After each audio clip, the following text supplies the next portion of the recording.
É criança correndo, barulho, gente conversando, celular tocando, roupa indecente, fofoca, inveja. Uma coisa você vai ter que concordar comigo: se todo crente bebesse em casa a quantidade de água que ele bebe na igreja, ninguém teria problema de rins. O que a gente realmente precisa entender é que o culto é feito para Deus, não é para o homem. Hoje em dia, pastores, pregadores, grupos de louvor passam a semana inteira se esforçando ao máximo para fazer músicas que agradem o homem, para fazer pregações que agradem o homem. Os pregadores pensam: não, eu não posso falar sobre fornicação porque é um tema delicado, porque hoje nós sabemos que os jovens estão tendo um namoro totalmente pervertido e fora dos padrões de Deus. Não, eu não posso falar sobre adultério porque o irmãozinho está adulterando com a outra irmã, e se eu falar vai acabar criando uma situação difícil e eles podem até sair da igreja. Não, eu não posso falar sobre reverência na casa de Deus porque os filhos do diácono são as crianças que mais fazem bagunça dentro da igreja. Gente, isso é muito triste. O adultério está dentro da igreja, a fornicação está dentro da igreja,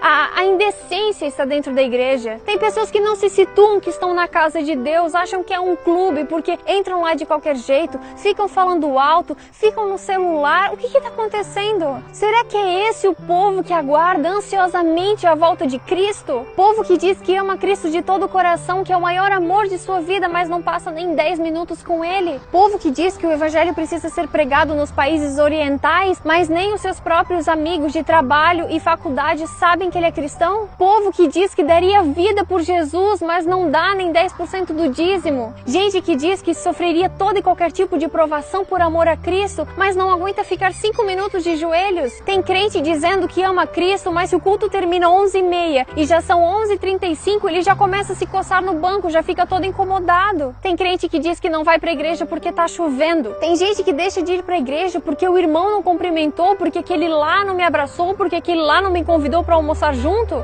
Gente, são tudo desculpas. Quem é cristão de verdade vai até a cruz por Cristo. Quem realmente ama Jesus, independente se a igreja está cheia, se a igreja está vazia, se a igreja tem bancos estofados ou se tem que sentar no chão, ele vai continuar ali porque ele ama aquele que um dia morreu na cruz para o salvar. Tem muito cristão dando desculpa esfarrapada para Deus, como se ele acreditasse nas nossas mentiras e não conhecesse a intenção do coração. Cristão de verdade, se ele está em cima, se ele está embaixo, se ele venceu, se ele perdeu, se ele está bem, se ele está mal, ele adora. Porque cristão de verdade tem plena consciência de que o nosso lar não é aqui. O que nós temos que entender é que o inimigo ele está empenhado em fazer o possível e o impossível para tirar toda e qualquer pessoa de dentro da presença de Deus. Porque ele sabe que um cristão de joelhos coloca um exército do diabo no chão. Tudo é para Deus, o culto é para Deus, o louvor é para Deus, a nossa ida na igreja não é para receber, não é para sentar no banco e pensar: o que a igreja vai me oferecer hoje? Não, você tá ali porque você é um adorador, você é um servo. Tem muito crente querendo ser servido, sendo que nem Cristo veio para essa terra para ser servido, mas ele serviu e deu a sua vida em resgate por muitos. Deus está chamando uma geração de cristãos que realmente coloquem no coração esse senso de urgência de que a gente precisa mudar. O número de cristãos cresce assustadoramente cada dia mais e parece que quanto mais cresce, mais nós nos acomodamos, mais nós tratamos as coisas com descuido. Nós precisamos entender que igreja não é um clube. A gente não pode ir com qualquer roupa, falar qualquer coisa, se comportar de qualquer maneira e fazer as coisas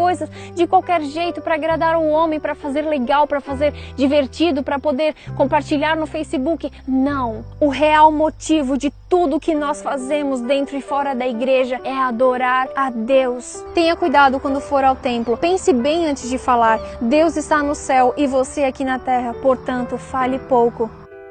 O Senhor Deus está em seu santo templo. Diante de Deus, fique em silêncio toda a terra. A presença de Deus é sempre santa e tremenda, tanto na época de Moisés quanto nos dias de hoje. Deus continua sendo Deus. Nós devemos o adorar e respeitar pelo que Ele é, pelo que Ele foi, pelo que Ele há de ser, porque Ele é o princípio e Ele é o fim. Ele é o Rei dos Reis, Ele é o Senhor dos Senhores, o Deus eterno, o Príncipe da Paz, o nosso Salvador, o nosso Senhor. É a Ele que nós devemos a nossa vida, porque nós estávamos desgarrados como ovelhas perdidas, e Ele veio, morreu para nos salvar, nos dá esperança e a sua presença se faz constante em nossa vida. Vamos valorizar essa bênção para nós.